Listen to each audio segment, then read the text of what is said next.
Good evening, you handsome lot. Well, on the ramp today, I've got a 2013 Kia Sportage with a little bit of a slipping clutch. Now, I have been told that I've already replaced the clutch in this not long ago, but apparently it's changed owners and the clutch is now slipping. So we're going to get this gearbox out and just see if I have, because normally when I replace clutches, as you probably already know, I do sign the clutch plate and pressure plate. Should we make a start on getting this gearbox out? I think first things first, what we need to do is get the battery out of the way and also the airbox out of the way. Make a little bit of room so we can access the top of that gearbox.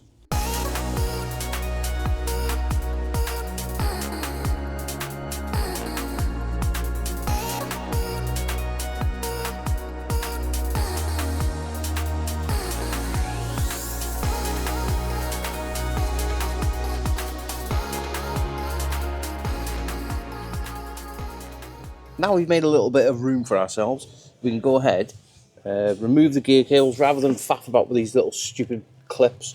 We're just going to unbolt it, the whole bracket off the gearbox, take the linkages off, and also just got to remove this little bit of a balance weight, counterweight, whatever you want to call it, just so we can access one bolt down the back there. Yeah, it's not bad to do these gearboxes, I don't think. Fairly straightforward. For the time being, everything at the top is pretty much undone. I've undone some bell housing bolts, starter motor bolts. Now we'll come underneath. I've taken the front wheels off. We need to go ahead, remove this intercooler pipe. Goes underneath the engine, underneath the sump, straight up to the back of the turbine. Just to get access to that little bolt there. And once we've got that off, we can attach the engine support. Brilliant tool that is. If you haven't seen it before, you're going to like this. Well, I'm going to have to apologise because I kind of got in the zone and I got carried away. I've gone ahead and removed the dry shafts, bottom ball joints. Now the pinch bolts, they were seized solid. The nuts come undone, but the actual pinch bolt itself had seized, and what I had to use was a vibra gun. I just rattle it. It did come out. Yeah, both joint shafts are out. Now this engine support goes onto the bottom of the sump. Now, some vehicles it'll fit perfectly, and others you just have to adapt and improvise a little bit. Now there is no fitting instruction with it to say, oh, on this car fit a day. You have to use your head a little bit. As you can see, it does bolt, well, rest on the two chassis legs. There's a hook that goes onto the subframe. Now on this vehicle, because the sump's a bit of a funny shape, I've had to use a block of wood just to keep it flat. And we can use our battery ratchet to take it up and down. And what I'm going to do is just put a little bit of weight on it. Then we can drop the vehicle down and take the 3 bolts out of the gearbox mount. You know what, right? One thing I would like is a cameraman. I reckon my content would be so much better if I had a cameraman. Or somebody follow me around and showing you stuff that I can't really show you. Like getting stuff undone, and like I've got all these fancy clamps and stuff, but yeah, anyway. Engine mount is now loose, so it's nice and wobbling. We'll pull the bolts out. We'll put them up there, out of the way, in a nice little pile. Don't worry, I am going to be cleaning all this down when we finish the job. Right, so we take this vehicle back up in the air and try and get this gearbox out. Right, now with these being an external slave, we don't have to disturb the hydraulic system. We can just unbolt it off the gearbox. We can just tuck it up out of the way. With a little bit of magic, I've gone ahead and I've removed that gearbox. Now, for quite some time, whenever I've been taking gearboxes out, now, if you're a young lad and super strength, getting gearboxes out it's easy, just give them a wiggle. But I'm getting a bit older, my back's now in agony. I wish I would have listened to people 20 years ago. Wow, Baz, use a stand. But no, me being me, just get it out and don't worry about my back. But now I am suffering. But yeah, gearbox support, strap around it, and you can adjust it on the sides there. It is brilliant. I never thought that I'd say that about getting gearbox out, because I do like to just raunge them out and try and lift them out if I can. But no, safety, you always got to think of your back. But yeah, I quite like that tool. It's kind of sidey. Should we go ahead and remove this clutch plate and pressure plate? Little 10 mils. They are a bit a pain to get out because they're not. They're a little bit fiddly.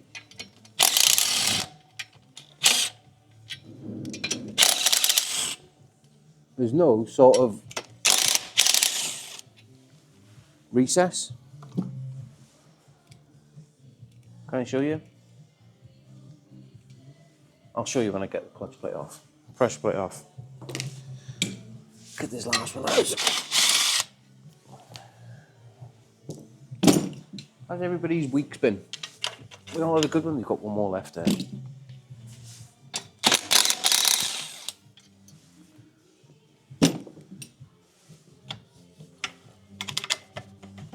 they all right? I can't see. No, there's another. There's another one there. Now it should come off. Now it should come off. Give it a little bit of a persuasion.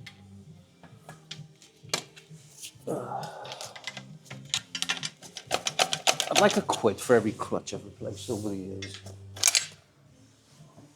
Or even 50p even.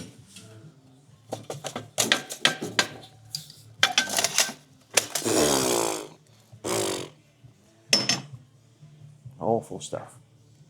Now, believe it or not, this vehicle drove on my ramp, but the clutch was slipping. If you touch the throttle, it would slip. Look at the state of it.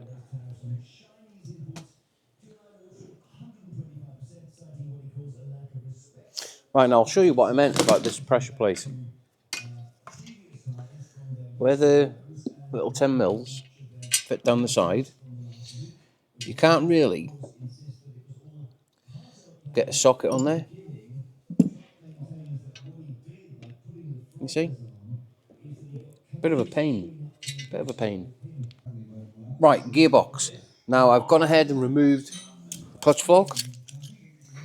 Take the thrust bearing off. Now what we're going to do, we get some 3M Scotch pad, and we're going to give the guide tube where the thrust bearing slides.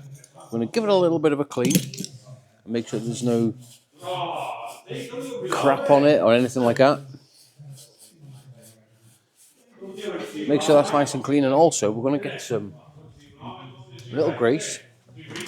Where's it gone? Where's it gone? Where's it gone? There it is. We're just going to plonk a tiny, tiny, tiny little bit of red rubber grease on the pivot point on the clutch fork. And then go ahead and put that new thrust bearing on.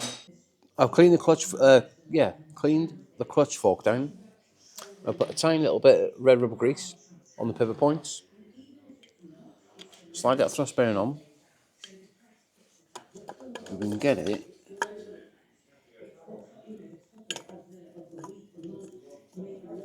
pushed back onto the gearbox, a little bit like that. And don't forget to put the boots on. I've seen over the years quite a few of these boots been left off.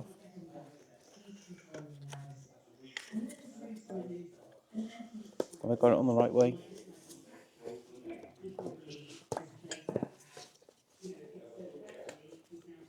Yeah, there we go. That is moving nice and freely.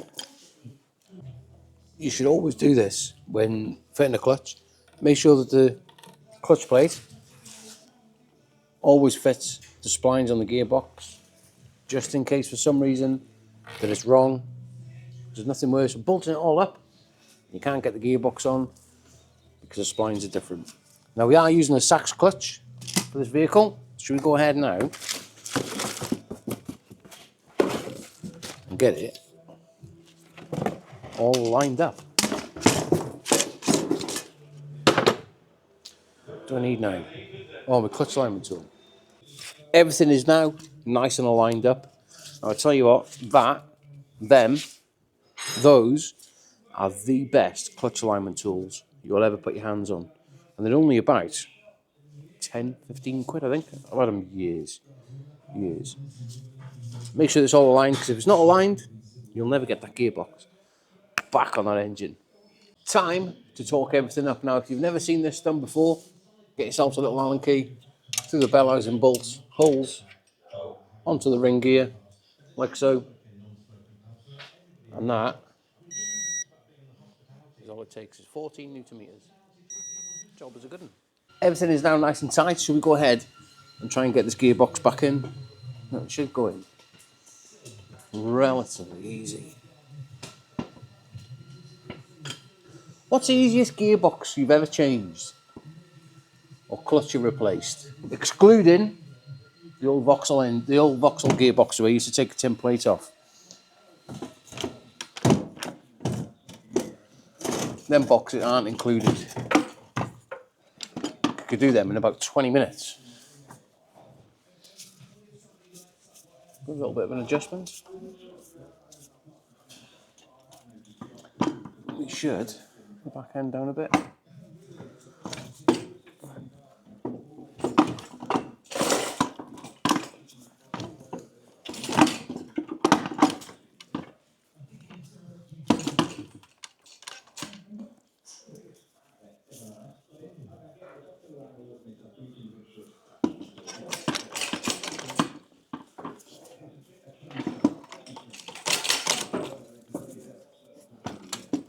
Why aren't we going back in? There we go. In. Simple as that.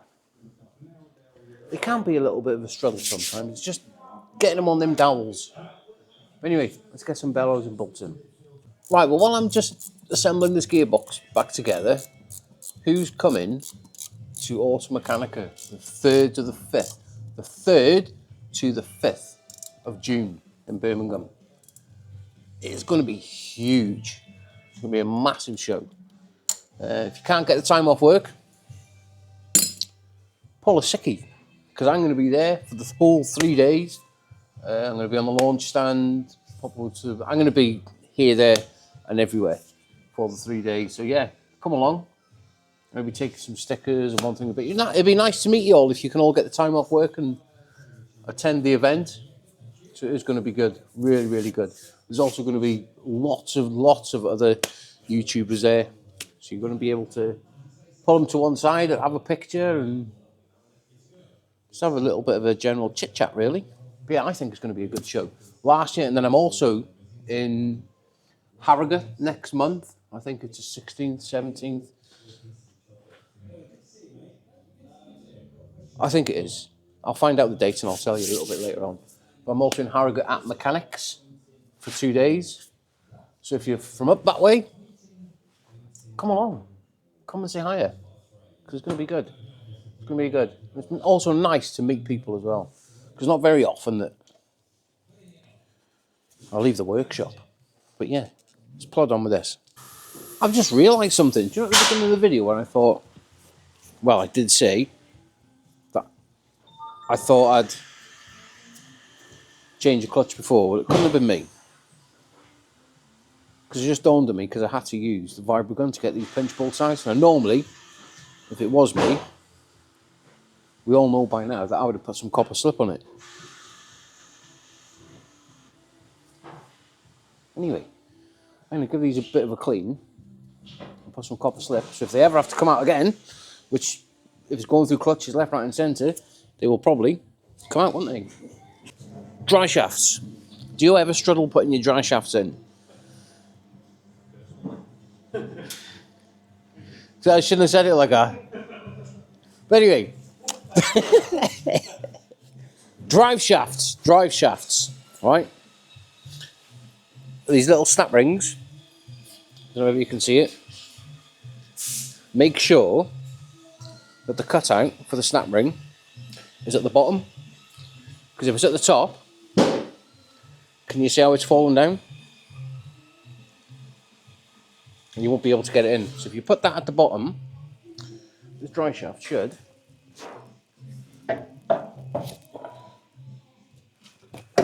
slide straight in.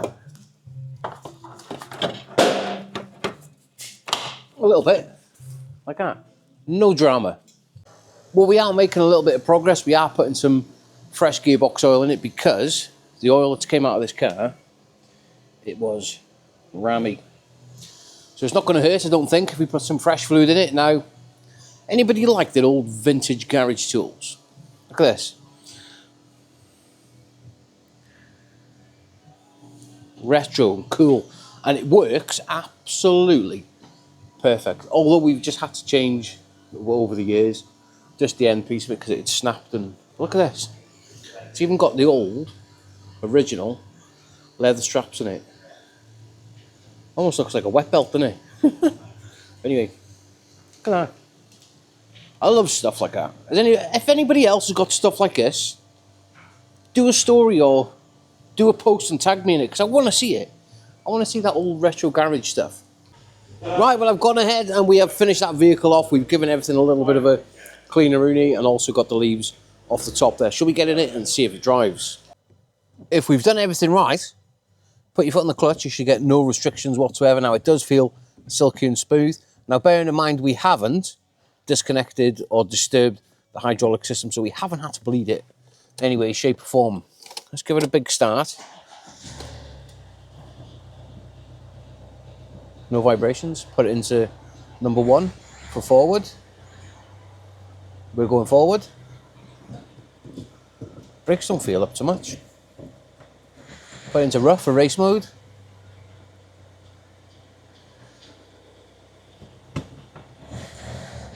Everything, well, it seems to be working.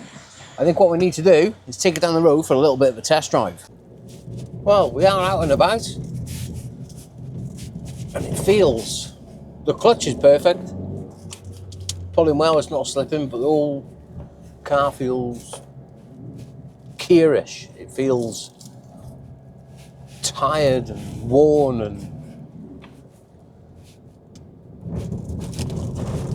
got a few clunks and knocks, but it drives all right, to be honest. It drives as a Kia.